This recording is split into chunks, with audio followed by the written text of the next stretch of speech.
Subscribe کریں ہمارے channel کو اور بیل آئیکن کو کلک کریں تاکہ ہماری ہر نئی آنے والی ویڈیو آپ تک بآسانی پہنچ سکے۔ بسم اللہ الرحمن الرحیم۔ حضرت مصعب بن عمیر رضی اللہ تعالیٰ عنہ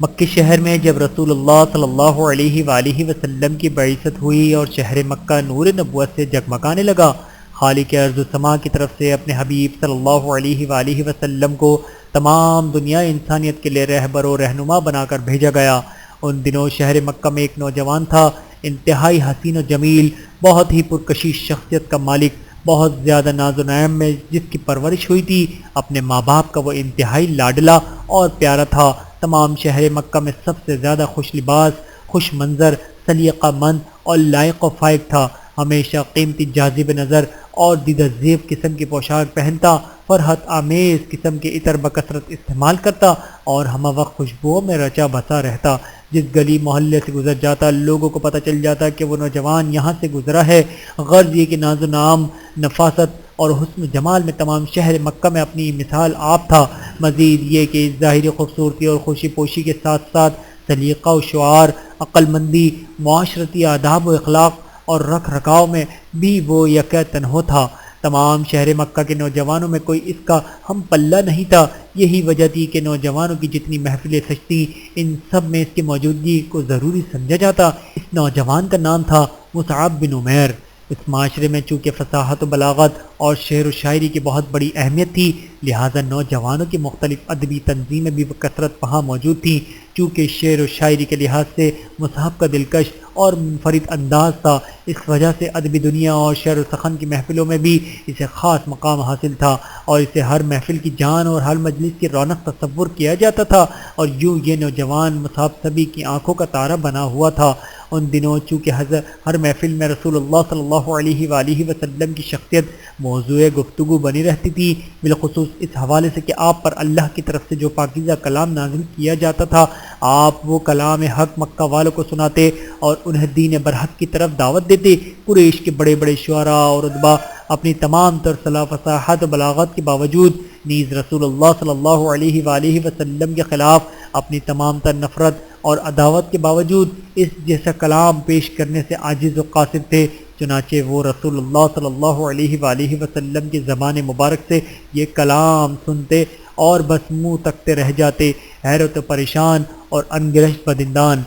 چونکہ ان دنوں ہر محفل میں یہی بات موضوع گفتگو بنی رہتی تھی، جبکہ ایسی کوئی محفل تھی ہی نہیں جہاں مصعب کی آمد و رفت نہ ہو، لہٰذا یہ باتیں مصعب کے کانوں تک بھی پہنچی اور پھر اسے دین برحق اور نبی برحق کے بارے میں علم ہوا تو اسے اپنے قلب و جگر میں رسول اللہ صلی اللہ علیہ وآلہ وسلم کی مبارک شخصیت کے لیے بہت زیادہ کشش محسوس ہونے لگی، اور اب اس کی شب و روز اسے بے چینی میں گزرنے لگے کہ کاش کسی طرح نبی برحق، پیغمبر اسلام، محسن انسانیت، رسول اکرم صلی اللہ علیہ وآلہ وسلم کی خدمت میں حاضری کا شرف نصیب ہو سکے اور وہ اللہ عز و جل کی جانب سے ان کے قلب مبارک پر نازل شدہ وہ کلام براہ راست خود انہی کی زبانی سن سکے۔ ان دنوں رسول اللہ صلی اللہ علیہ وآلہ وسلم بیت اللہ سے متصل صفا پہاڑی کے دامن میں واقع دارالارقم نامی ایک مکان میں مقیم تھے۔ گنے چنے محض چند افراد جو کہ دعوت حق پر لبیک کہتے ہوئے مسلمان ہو چکے تھے، آپ انہیں وہاں خفیہ طور پر دین کی تعلیم دیا کرتے تھے۔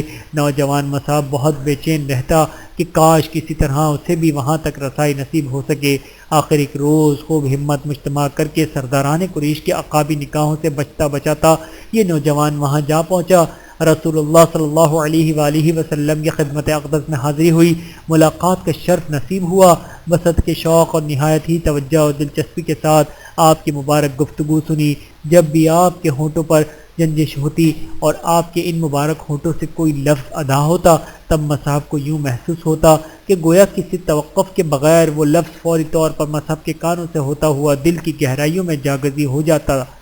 اور یوں دیکھتے ہی دیکھتے نوجوان مصعب کا دل ایمان کے نور سے منور ہونے لگا۔ تب فوراً ہی کسی تردد کے بغیر مصعب نے اپنی زبان سے کلمہ حق اشہد ان لا الہ الا اللہ و اشہد ان محمد رسول اللہ پڑھا اور دین برحق قبول کر لیا۔ این اسی لمحے رسول اللہ صلی اللہ علیہ وآلہ وسلم نے اپنا دایاں ہاتھ بڑھایا اور مصحف کے سینے پر رکھ دیا، اور جب آپ کے دست مبارک کا یہ لمس مصعب نے اپنے سینے میں اور پھر دل کی گہرائیوں میں محسوس کیا تو اس نے اپنے شعور و جدان میں ایک عجیب سا سکون محسوس کیا،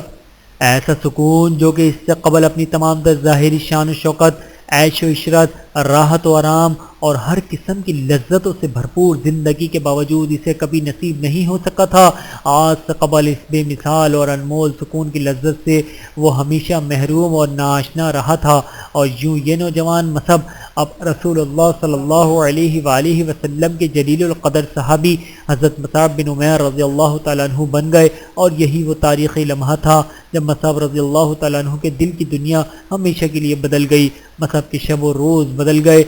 طور طریقے بدل گئے اور سبھی انداز بدل گئے۔ یہ دین اسلام کے اس ابتدائی دور کی بات ہے جب مکہ شہر میں مسلمانوں پر ظلم و ستم ڈھانے والے بڑے بڑے ظالم و جابر بڑی تعداد میں موجود تھے، ایک سے ایک بڑھ کر جفاگر اور ستمگر اس معاشرے میں پایا جاتا تھا۔ ان سب کا خوف اپنی جگہ، لیکن مصعب کے ساتھ عجیب معاملہ تھا کہ انہیں اپنے قبول اسلام کی وجہ سے ان تمام پہنچے ہوئے سرکشوں اور ستمگروں سے بڑھ کر جس شخصیت کی طرف سے سب سے زیادہ خوف اور دامنگر تھا اور جس کی وجہ سے انہیں سب سے زیادہ پریشانی لاحق تھی، وہ کوئی غیر نہیں بلکہ وہ خود ان کی اپنی ماں تھی، جو کہ بہت زیادہ غصیری اور انتہائی جھگڑالو قسم کی عورت تھی۔ مزید یہ کہ وہ چونکہ بہت زیادہ مالدار اور خوشحال بھی تھی، لہٰذا اس چیز نے اسے اور زیادہ مغرور، خود سر اور ضدی بنا دیا تھا۔ چنانچہ مصعب نے غور و فکر کے بعد یہ فیصلہ کیا کہ فی الحال کچھ عرصے تک اپنے قبول اسلام کا واقعہ صغار راز میں ہی رکھا جائے گا۔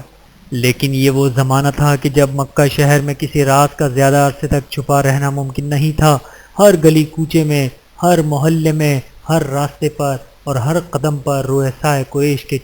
چھوڑے ہوئے کارندے دندناتے پھرتے تھے، اپنی عقابی نگاہوں کے ساتھ ہر ایک کے تعاقب میں رہتے تھے اور ہر ایک پر گہری نظر رکھتے تھے کہ کہیں کوئی مسلمان تو نہیں ہو گیا۔ چنانچہ مصعب کے ساتھ بھی ایسا ہی ہوا۔ ان کے قبول اسلام کا معاملہ زیادہ عرصے تک راز نہ رہ سکا۔ ایک روز کسی نے انہیں خفیہ طور پر دارالارقم میں داخل ہوتے ہوئے دیکھ لیا، اور پھر چند ہی روز ہی گزرے تھے کہ اسی شخص نے انہیں کسی جگہ رسول اللہ صلی اللہ علیہ وآلہ وسلم کی طرح نماز پڑھتے دیکھا۔ تب اس سے صبر نہ ہو سکا اور اس نے یہ راز کی بات مصعب کی ماں کے گوش گزار کر دی، اور تب مصعب کی دنیا بدل گئی۔ وہ تمام تر نعمتیں، راحت و آرام کا وہ تمام تر انتظام، ناز و نام سے بھرپور زندگی، یہ سب کچھ اب خواب و خیال ہو کر رہ گیا۔ سبھی کچھ چھن گیا۔ ماں نے بہت کوشش کی، کبھی نرمی سے اور کبھی سختی سے، کہ اس کا لاڈلا بیٹا اسے اس نئے دین سے برگزشتہ ہو جائے۔ وہ بہت گرجتی اور برستی رہی، شعلے اگلتی رہی،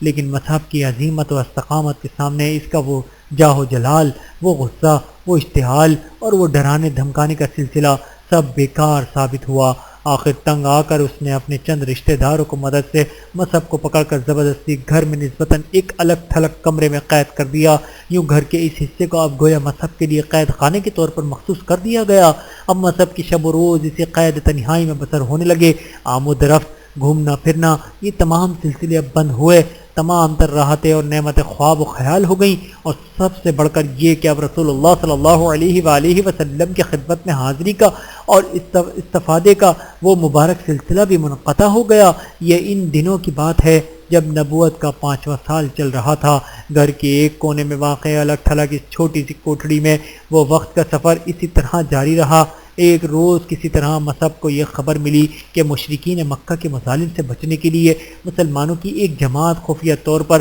ملک حبشہ کی جانب ہجرت کرنے والی ہے۔ تب مصعب نے اس قید خانے کے اندر رہتے ہوئے بڑی مشکل سے کسی طرح ان مسلمانوں تک یہ پیغام پہنچایا کہ میں بھی تمہارے ہمراہ ملک حبشہ کی جانب ہجرت کرنا چاہتا ہوں۔ تب یہ خفیہ پیغام رسانی کا نیز اس خفیہ سفر کے لیے منصوبہ بندی کا سلسلہ آگے بڑھتا رہا، اور مصعب کی ماں کو اس بارے میں کچھ خبر نہیں ہو سکی۔ بالآخر ایک روز مصعب اپنے گھر سے بھاگ نکلنے میں کامیاب ہو گئے اور ان مسلمانوں سے جا ملے، اور پھر انہی کے ہمراہ اللہ کا نام لے کر مکے سے دور، بہت دور ملک حبشہ کی جانب روانہ ہو گئے۔ ملک حبشہ میں قیام کے دوران کسی نے ان مسلمانوں کو یہ خبر دی کہ تمام مشرکین مکہ دین اسلام قبول کر چکے ہیں، جس پر ان مسلمانوں میں سے کچھ نے اب ملک حبشہ سے وطن واپسی پر مکہ لوٹ کر جانے کا فیصلہ کیا، جبکہ باقی کچھ نے کہا کہ جب تک پاسوق ذرائع سے اس خبر کی مکمل اور حتمی تصدیق نہ ہو جائے، اس وقت تک محض سنی سنائی اس بات پر بھروسہ کرتے ہوئے اتنا بڑا اقدام یعنی واپس مکہ لوٹ جانا مناسب نہیں۔ چنانچہ جو لوگ واپس مکہ چلے آئے،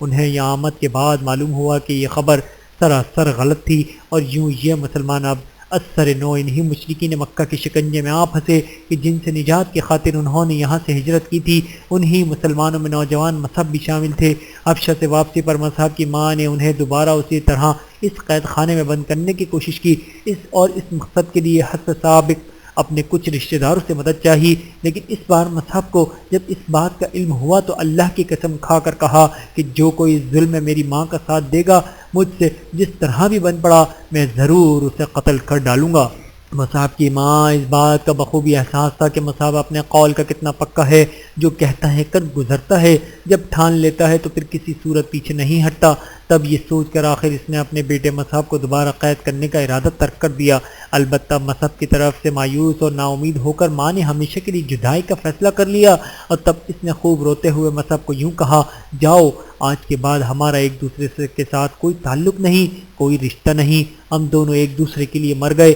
اب نہ میں تمہاری ماں ہوں اور نہ ہی تم میرے بیٹے ہو۔ ماں کی یہ کیفیت دیکھ کر اور اس کی یہ بات سن کر مصعب بھی رونے لگے، اور ماں کے قریب جا کر انتہائی ادب کے ساتھ اور بہت ہی پیار بھرے لہجے میں یوں کہا، ماں مجھے تم سے بہت ہمدردی ہے، اس لیے دونوں جہانوں میں تمہاری بھلائی کے لیے میں چاہتا ہوں کہ تم بھی کلمہ حق پڑھ لو، تم بھی میرے طرح مسلمان ہو جاؤ۔ ماں بس ایک بار اپنی زبان سے کہہ دو، اشہد ان لا الہ الا اللہ و اشہد ان محمد الرسول اللہ۔ اس دن مصعب اپنی ماں کے سامنے بہت گڑگڑائے، بہت زیادہ منت و سماجت اور آہوزاری کرتے رہے۔ اس کا اتنا اثر تو ہوا کہ آج ماں نے جواب میں کوئی غصہ نہیں دکھایا، البتہ اپنا منہ دوسری طرف پھیرتے ہوئے کہا، مجھے یہ بات گوارا نہیں کہ لوگ تمہاری طرح مجھے بھی کم عقلی کا طعنہ دیا کریں۔ اور تب نوجوان مصعب آنسو بہاتے ہوئے بوجھل قدموں کے ساتھ وہاں سے چل دیے، اور پھر اس کے بعد کبھی زندگی بھر دوبارہ ماں سے ملاقات نہیں ہو سکی۔ اس کے بعد مکے میں اسی کیفیت میں وقت گزرتا رہا،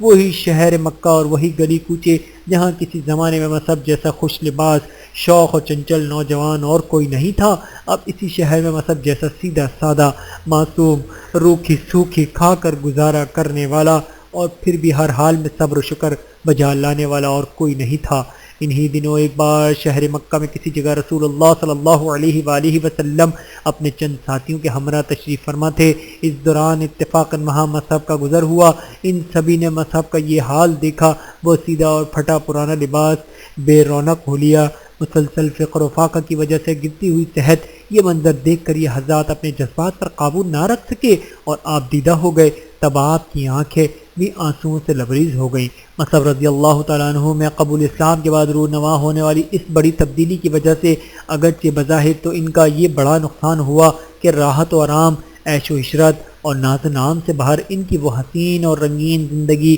اب جاری نہیں رہ سکی تھی، لیکن اب یہ جو ان کی نئی اور بدلی ہوئی زندگی تھی، اس کی وجہ سے اب ان کی شخصیت میں ایک عجیب سا وقار، طبیعت میں ٹھہراؤ اور سنجیدہ پن، چہرے پر ہمہ وقت عجیب سی معصومیت اور بھولا پن، ان سب چیزوں نے مل کر اب ان کی شخصیت کو پہلے سے کہیں زیادہ دلکش اور پرکشش بنا دیا تھا۔ نیز یہ کہ نعمتوں کی جگہ اب یہ جو مشکلات تھیں، یہ کوئی ان کی مجبوری نہیں تھی، بلکہ دین برحق کی خاطر انہوں نے از خود تمام تو نعمتیں اور راحتوں کو ترک کرتے ہوئے بردار روابط کی بدلی ہوئی زندگی کو گلے لگایا تھا، اور اس راستے میں پیش آنے والی تمام تر مشکلات کو وہ خندہ پیشانی اور صبر و شکر کے ساتھ برداشت کرتے چلے آ رہے تھے۔ مصعب رضی اللہ تعالیٰ عنہ کی یہی وہ خوبیاں تھیں جن کی وجہ سے رسول اللہ صلی اللہ علیہ وآلہ وسلم کے قلب مبارک میں ان کے لیے بہت زیادہ قدر و منزلت کے جذبات تھے، اور آپ صلی اللہ علیہ وآلہ وسلم ہمیشہ ان کے ساتھ انتہائی شفقت و محبت کا معاملہ فرمایا کرتے تھے۔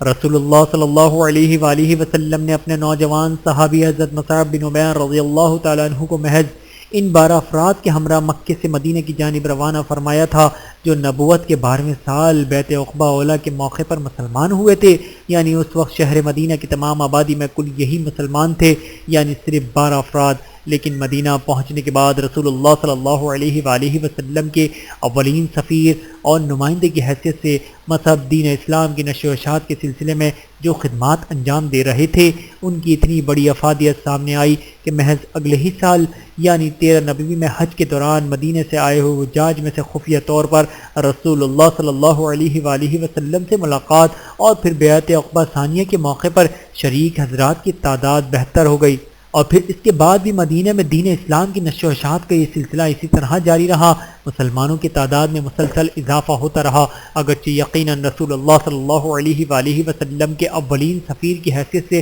مدینہ میں نئے ماحول اور نئے اجنبی معاشرے میں پیغام حق پہنچانا کوئی آسان کام نہیں تھا۔ اس لیے بہت زیادہ حکمت و دانش اور فہم و فراست درکار تھی، نیز بڑے صبر، حوصلے اور برداشت کی ضرورت تھی، کیونکہ معمولی سی بے احتیاطی کے نتیجے میں معاملہ بگڑ سکتا تھا اور صورتحال دیگرو ہو سکتی تھی، بالخصوص یہ کہ اس مقصد فریضہ کے انجام دہی کے دوران ان متعدد مواقع پر بڑے نازک حالات بھی پیش آئے، مگر مصعب رضی اللہ تعالیٰ عنہ نے ہمیشہ نہایت خوش اسلوبی کا مظاہرہ کرتے ہوئے صورتحال کو سنبھال لیا۔ یقیناً اللہ کی طرف سے توفیق کے نتیجے میں مصعب رضی اللہ تعالیٰ عنہ کے لیے رسول اللہ صلی اللہ علیہ وآلہ وسلم کے نمائندے نیز بے مثال مبلغ اسلام کی حیثیت سے یہ بہت بڑی کامیابی تھی۔ نبوت کے 13ویں سال کے بالکل آخر میں ہجرت مدینہ کا حکم نازل ہونے کے بعد رسول اللہ صلی اللہ علیہ وآلہ وسلم و دیگر تمام مسلمان مختلف گروہوں کی شکل میں رفتہ رفتہ مکے سے ہجرت کر کے مدینہ پہنچنے لگے۔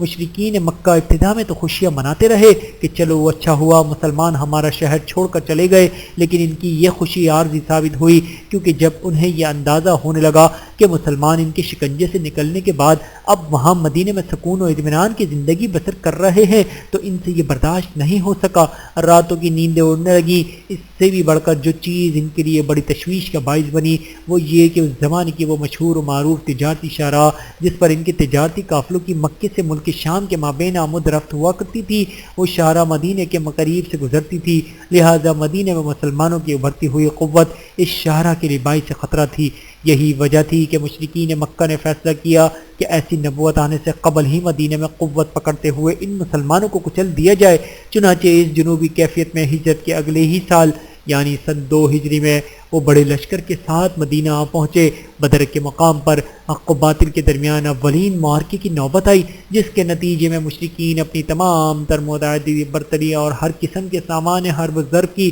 فراوانی کے باوجود بدترین شکست و ہزیمت سے دوچار ہوئے۔ پسپائی، ذلت و رسوائی اور جگ ہسانی ان کا مقدر بنی، اور یوں شکست کا غم اور رسوائی کا داغ دلوں پر لیے ہوئے وہ وہاں سے واپس مکے کی جانب لوٹ گئے۔ البتہ اس رسوا کن شکست کے بعد اپنے شہر مکہ واپس پہنچتے ہی اپنی شکست اور رسوائی کا بدلہ لینے کی غرض سے انہوں نے مسلمانوں پر بہت بڑے پیمانے پر حملے کا منصوبہ تیار کیا تاکہ اب مسلمانوں کو ہمیشہ کے لیے صفحہ ہستی سے مٹا دیا جائے، اور اس مقصد کے لیے نہایت زور و شور کے ساتھ تیاریاں بھی شروع کر دیں۔ نتیجہ یہ ہوا کہ محض اگلے ہی سال یعنی سن 3 ہجری میں مشرکین مکہ اپنے بڑے لشکر جرار کے ہمراہ اپنے ناپاک ارادوں کے ساتھ مدینہ آ دھمکے اور احد پہاڑ کے درمیان دامن میں پڑاؤ ڈالنے کے بعد مسلمانوں کے خلاف بڑی جنگ کے لیے وہاں صف آرا ہو گئے۔ دوسری جانب رسول اللہ صلی اللہ علیہ وآلہ وسلم اور آپ کے جانثار ساتھی بھی اپنی تیاری کے ساتھ احد پہاڑ کے دامن میں پہنچے، اپنی صف منظم کی۔ رسول اللہ صلی اللہ علیہ وآلہ وسلم اس موقع پر صفوں کے درمیان گھوم پھر کر خود ضروری ہدایات دیتے رہے، اور پھر اس کام سے فراغت کے بعد آپ مخصوص نگاہوں سے اپنے تمام جانثاروں کی جانب بغور دیکھنے لگے، گویا کسی بہت اہم اور خاص کام کے لیے ان میں سے کسی کا انتخاب مقصود ہو، اور پھر آپ کی نگاہیں اپنے تمام جانثاروں کی اس برگزیدہ ترین جماعت میں سے مصعب بن عمیر رضی اللہ تعالیٰ عنہ پر مرکوز ہو گئیں۔ آپ نے انہیں اپنے قریب بلایا اور پھر اپنے دستے مبارک سے انہیں علم عطا کیا، جو کہ یقیناً بہت بڑا شرف اور اعزاز تھا۔ چنانچہ اس اہم ترین اور تاریخ غزوہ احد کے موقع پر نوجوان مصعب اسلامی لشکر کے علمدار تھے، اور اس عظیم ترین شرف کے لیے انہیں خود رسول اللہ صلی اللہ علیہ وآلہ وسلم نے منتخب فرمایا تھا۔ جنگ کا آغاز ہوا، اکا دکا انفرادی جھڑپوں کے بعد دونوں جانب سے عام یلغار ہوئی، خوب گھمسان کا رن پڑا۔ مسلمان ہر لمحہ فتح سے قریب تر ہوتے چلے جا رہے تھے، جبکہ مشرکین مکہ کی شکست و پسپائی کے آثار واضح طور پر نمایاں ہوئے چلے جا رہے تھے، اور وہ اب میدان چھوڑ کر راہ فرار اختیار کر رہے تھے۔ لیکن عین اس وقت پر ایک بہت بڑی غلطی ہوئی، جس کی وجہ سے میدان کاراز کی تمام صورتحال یکسر بدل کر رہ گئی اور مسلمان اپنی یہ جیتی ہوئی جنگ ہار گئے۔ ہوا یہ کہ وہ تیر انداز جنہیں رسول اللہ صلی اللہ علیہ وآلہ وسلم نے ایک پہاڑی راستے پر متعین فرمایا تھا اور تاکید کی تھی کہ جنگ جو بھی رخ اختیار کرے، لیکن جب تک میں نہ کہوں اس وقت تک تم لوگ یہاں سے نہیں ہٹو گے۔ لیکن ان تیر اندازوں سے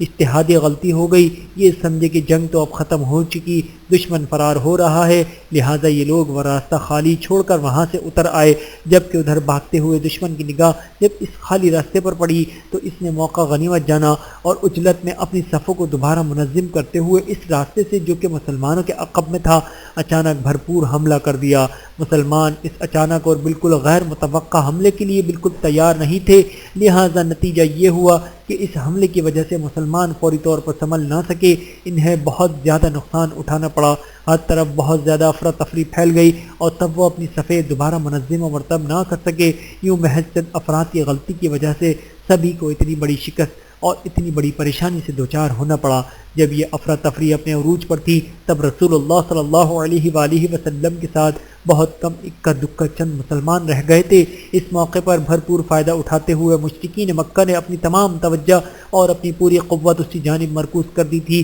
کہ جہاں آپ موجود تھے۔ وہ بہر صورت اور ہر قیمت پر اس نادر ترین موقع سے مکمل فائدہ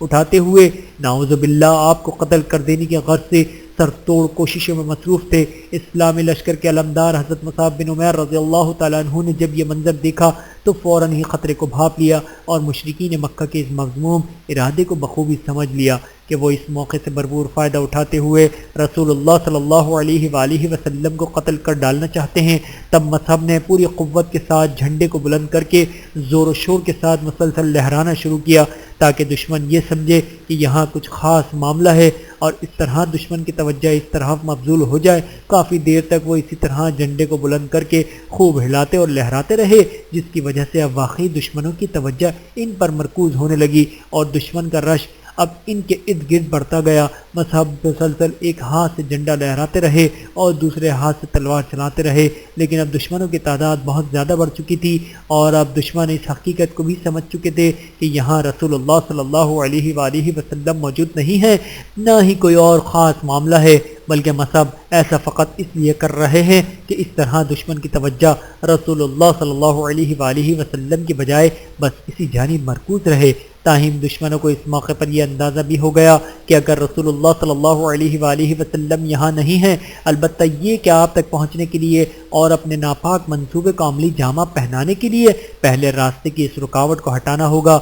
اس دیوار کو گرانا ہوگا، یعنی پہلے اس نوجوان علمدار مصعب کا خاتمہ کرنا ہوگا۔ چنانچہ اس نازک ترین صورتحال میں جب مصعب اس مقام پر تنہا تھے، دشمن ہر طرف سے ان پر ٹوٹے پڑ رہے تھے۔ اسی دوران ایک گھڑ سوار آیا اور برق رفتاری کے ساتھ ان کے قریب سے گزرتے ہوئے ان کے دائیں بازو پر اپنی تلوار سے بھرپور وار کیا، جس کے نتیجے میں ان کا بازو تن سے جدا ہو کر دور جا گرا۔ بازو تو کٹ کر دور جا گرا، مگر وہ مبارک جھنڈا جو رسول اللہ صلی اللہ علیہ وآلہ وسلم نے اپنے دست مبارک سے انہیں عنایت فرمایا تھا، اس جھنڈے کے حرمت و عظمت پر کوئی آنچ نہ آنے دی، اسے سرنگو نہیں ہونے دیا۔ فوری ہی بائیں ہاتھ میں وہ جھنڈا تھام لیا۔ تھوڑی ہی دیر بعد وہی گھوڑ سوار دوبارہ اپنا گھوڑا سر پر دوڑاتا ہوا آیا اور مصعب کے بائیں ہاتھ پر اسی طرح بھرپور وار کیا۔ تب بایاں بازو بھی کٹ کر دور جا گرا۔ تب مصعب نے فوراً ہی دونوں کٹے ہوئے بازوؤں میں جھنڈے کو جکڑ کر اپنے سینے سے لگا لیا۔ دونوں بازو کٹ چکے تھے،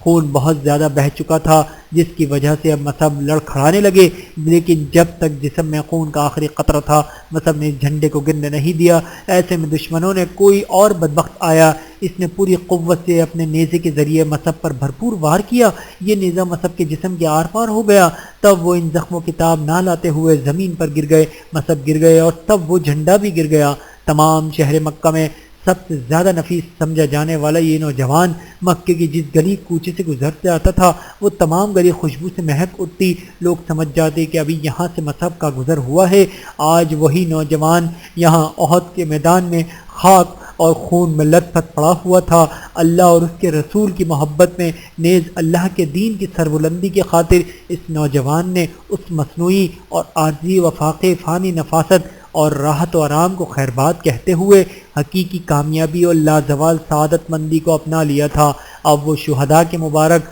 کاروان میں شامل ہو چکا تھا اور اس کی روح میدان احد سے روانہ ہو کر اب جنت الفردوس کی بلندیوں کی جانب محو پرواز تھی۔ جنگ کے اختتام پر رسول اللہ صلی اللہ علیہ وآلہ وسلم ہر ایک شہید کے پاس تشریف لائے، الوداع کہنے اور رخصت کرنے کی غرض سے چنانچہ جب آپ مصحف کے پاس قریب پہنچے تو یہ کیفیت دیکھی کہ ان کے کفن کے لیے تو کچھ بھی میسر نہیں، کہیں سے ایک پھٹی پرانی اور خستہ حال چادر کا انتظام کیا گیا، لیکن وہ بھی اتنی چھوٹی تھی کہ سر ڈھانکا جاتا تو پاؤں ننگے ہو جاتے، پاؤں ڈھانپتے جاتے تو سر ننگا ہو جاتا۔ رسول اللہ صلی اللہ علیہ وآلہ وسلم یہ منظر دیکھ کر مزید رنجیدہ و افسردہ ہو گئے اور پھر فرمایا سر ڈھانپ دیا جائے اور پیروں پر نبات الاذخر وہاں اگنے والی گھاس ڈال دی جائے، چنانچہ ایسا ہی کیا گیا۔ اس کے بعد رسول اللہ صلی اللہ علیہ وآلہ وسلم کچھ دیر اسی طرح وہاں ساکت و جامد کھڑے ہو گئے، مصحف کے رضی اللہ تعالیٰ عنہ کی جانب بہت غور سے دیکھتے رہے، گویا کہیں بہت دور خیالوں کی دنیا میں کھو گئے ہوں، اور پھر آپ صلی اللہ علیہ وآلہ وسلم اپنے ساتھیوں کی جانب متوجہ ہوئے اور انہیں مخاطب کرتے ہوئے شہدائے احد کے بارے میں یہ کلمات ارشاد فرمائے: میں اس بات کی گواہی دیتا ہوں کہ یہ تمام شہدائے احد قیامت کے دن اللہ کے سامنے شہداء کی حیثیت سے ہی پیش ہوں گے، لہٰذا تم ان کی زیارت کیا کرو، ان کے پاس آتے جاتے رہا کرو، انہیں سلام کیا کرو۔ قسم ہے اس اللہ کی جس کے قبضے میری جان ہے، قیامت تک جب بھی کوئی انہیں سلام کرے گا یہ اس کے سلام کا جواب دیں گے۔ اس کے بعد آپ صلی اللہ علیہ وآلہ وسلم خود بھی اکثر و بیشتر احد تشریف لے جایا کرتے، شہدائے احد کو سلام کرتے اور ان کے لیے دعائے خیر فرمایا کرتے۔ اسی کے ساتھ رسول اللہ صلی اللہ علیہ وآلہ وسلم کے جلیل القدر صحابی حضرت مصعب بن عمیر رضی اللہ تعالیٰ عنہ کا ذکر خیر مکمل ہوا۔ اللہ تعالیٰ جنت الفردوس میں ان کے درجات بلند فرمائے، نیز ہمیں وہاں اپنے حبیب صلی اللہ علیہ وآلہ وسلم اور تمام صحابہ کرام رضوان اللہ علیہم اجمعین کی صحبت معیت کے شرف سے سرفراز فرمائے، آمین ثم آمین۔ ربنا تقبل منا انك انت السميع العليم وتب علينا انك انت التواب الرحيم وآخر دعوانا ان الحمد للہ رب العالمین۔ ویڈیو دیکھنے کا بہت شکریہ۔ مزید ویڈیوز دیکھنے کے لیے ہمارے چینل کو سبسکرائب کریں۔ اگر ویڈیو پسند آئے تو لائک کریں۔ اچھی بات کو دوسروں تک پہنچانا صدقہ جاریہ ہے۔ جزاکم اللہ خیرا کثیرا۔ اپنا اور اپنے پیاروں کا بہت زیادہ خیال رکھیے گا اور مجھے دعاؤں میں یاد رکھیے گا۔ Take care. اللہ حافظ۔